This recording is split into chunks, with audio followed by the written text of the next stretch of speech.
Hey, let's keep this quick. Let me catch those who aren't caught up. Essentially, I'm running for student government body board member. Originally, I planned to run for student government body president, but I couldn't find a VP. I also met someone who was running for president who I thought would be an amazing president. So the stuff just seemed to work out. I was like, okay, let me just run for student government body board member because I didn't need a VP to run for that.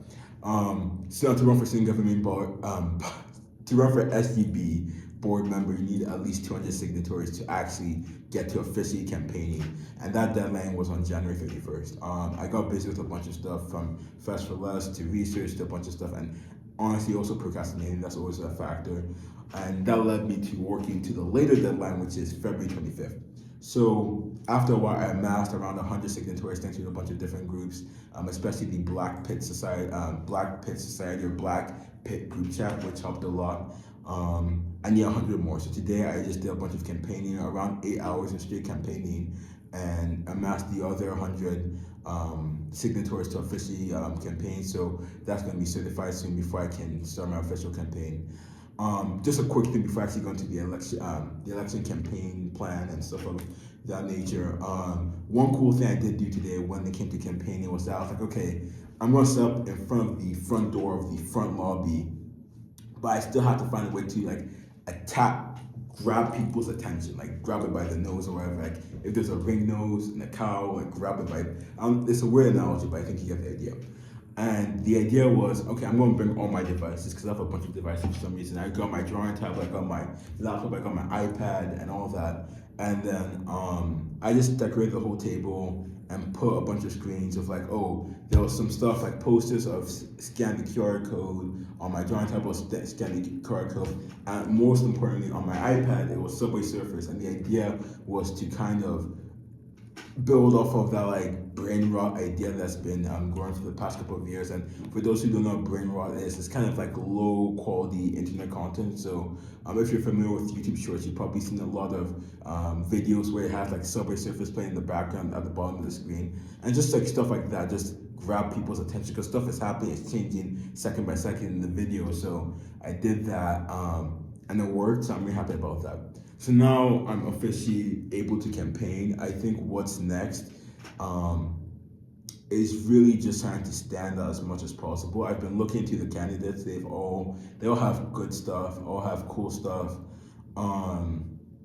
DEI is definitely a focus, which makes sense. I think that's going to be a big thing for a lot of people who do vote. And the reason I say a lot of people who do vote is, in my experience, I don't think that many people are going to vote. I was looking at the 2023 or 2024 voter turnout was pretty low compared to the body of the school. So I think it's really a matter of you're going to take a small percent of the student body, and those people are going to care the most, right? So you're going to probably have like a strong thing. Like no one who's like very apathetic to like the idea of a student government body isn't really going to vote unless they're pushed to by the person who's campaigning, and that's actually where I want to come in. But they have some good policies. A lot of it's DEI, a lot of it's club involvement, and like club funding, stuff of that nature. And the reason I think I'm excited because of that is because I actually work on the SGB DEI committee. So I feel like if I can express that part of myself, I do think I can share that I do have experience working with this. I do want to continue strengthening it. I think it's also weird because I had to try, because for me DI has just always been like a natural thing. Like it's been more like just when you're planning stuff, you want it to be diverse, you want to be equitable, you want it to be inclusive, right? That's the idea of just how you plan in general. So then when it's like, oh, I can't like include DEI, it's like it feels like I've already been doing that. But I do think it is important, especially now when you see a lot of stuff of that nature, or with DI closing. I know the maybe it's the NSF or national. I forgot the research body, but the National Institution of Science, I believe. Or NSF. Basically, there was this World Bank leaked about the grants they would not be pursuing or they were flagging, and a lot of the words include stuff that fall under like the diverse, equitable, and inclusion branch. It was really interesting to see like words like woman in the thing. So that's a cool, not cool, but like that's hey, this is future Dalu. You can tell by the new shirt that's off with the hoodie. I feel like that's a Kendrick Lamar bar, like TV off. I don't think he ever says TV off in the song TV off, but that's besides the point. The idea is that when I say cool, I don't mean cool. I kind of mean more so awesome. And when I say awesome, I don't mean awesome in the sense of like how Lego Ninjago was awesome. I mean so more like in the impact, like that's an awesome blow. I don't know. The idea is that the implications are immense. I think that's what's so interesting to me. I think it's also really silly, but I also think it's really interesting, like the implications that this is going to have on research and science as a whole. So, funny enough, Tech for Good, the club I'm in, we created a slideshow about this yesterday. So I'm just going to read off some of the points real quick, just because this is future dialogue and I have more time to actually record stuff. So first off, for institutions who do research in those areas that are considered DEI, A being accessibility, you're going to see probably less grants, less funding to them. So you're going to see less work productivity in those institutions, leading to maybe just less fat. The work that's being done is not going to be as good as before. You're also going to see fewer employment opportunities, and if you're seeing fewer employment opportunities, one of the people who are probably the least necessary in a group such as that is the undergrad students. You're going to see less undergrad involvement in those research institutions. Then you're also going to see you're going to see less undergrad involvement. And this kind of leads into some other things, such as findings that if you're not having research in those areas, right, then you're going to probably have findings that are more. So let's say you're researching maybe a disease, and your study group is, this may be a bad example, but I'm going to use it anyways. Let's say you're researching a disease in the U.S., right, and your study group is comprised of mostly white Caucasians. Then you may find like some data, but that data may not be equally dispersed or just not apply to everyone properly, right? So the findings that you find may not apply to maybe, let's say, a black woman, right?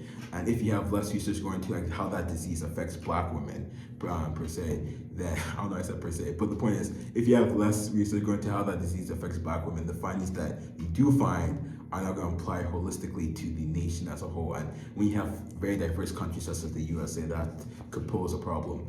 Another thing is you're going to see a loss of researchers, especially who are young and are interested in those topics. So you're gonna probably see like a brain drain when it comes to that, because they're gonna probably go abroad so they can get those grants for those topics they're interested in. Another thing is gonna have less data to inform policy. So think about maybe, let's say, a topic such as implicit bias when it comes to police shootings, right? If those type of research aren't getting grants and stuff, then you're gonna probably have less data concerning it as a whole. And if you have less data when it comes to that, you're probably gonna have less data to inform policy and make a proper justification for why we should implement policy, and also hurts with finding solutions to the problem, because there's less data, and data is a very necessary thing when you're trying to figure out a solution. So that's pretty much it. I think the implications are immense. I think it's going to be really interesting to see how it plays out. It's also going to be really interesting to see like, the innovation that comes from it in terms of people who want to fight off silly stuff like this. I heard one thing yesterday when it was Tech for Good, like woman is under that word bank. So I think something that some people might do to avoid being flagged is saying like adult girl, which is going to be really interesting. I think there's a YouTube short dude who I watch, and maybe this may actually affect how research and the dialect in research, like what words that are used in research papers, and that's going to be really interesting to see that change for a silly reason. But yeah, back to past Dalu, which is also present Dalu for the person watching this. All right, I don't know if the video counts as past Dalu. Anyways, back to the Dalu with the video. That's fine. So I guess that's why, like, even though I think I've taken a very I think D has always been something that's been natural to me. I think I have to kind of step up my game to make sure it's not something where it's like, even though it's natural to me, I have to make sure something that I can try and strengthen, especially now of all time. So I want to see if I can work on any projects involving that. I think the biggest part is kind of trying to codify it, because I think what you might see in the next couple of years is basically just trying to decrease funding or resources for those groups that fall under that umbrella, And if you can try and find avenues to strengthen those groups, even despite the actions of the government, I think that would be really helpful. So I want to see what I can do with the student government body to help with that. Another thing, just moving away from policy for a second, is that I'm also working on the website. The biggest thing, I think I've said this before, it's really just more so to show commitment and for people who are really, like, for that small percentage of people who do vote, it's more so like, okay, let me see what this guy's about, right? I don't have to look at flyers, I can look at this website, I can learn more about him. So for the people who aren't that interested, it's gonna be like, dang, this dude made a website. For those who are interested, like, okay, dang, let me go do these policies, let me see what projects he wants to pursue, what initiatives, stuff of that nature. And yeah, I think that's where I am right now. I am really worried though, because I think I cross the line between worried and not worried when it comes to like the other people running, because I am kind of coming into this campaign pretty late.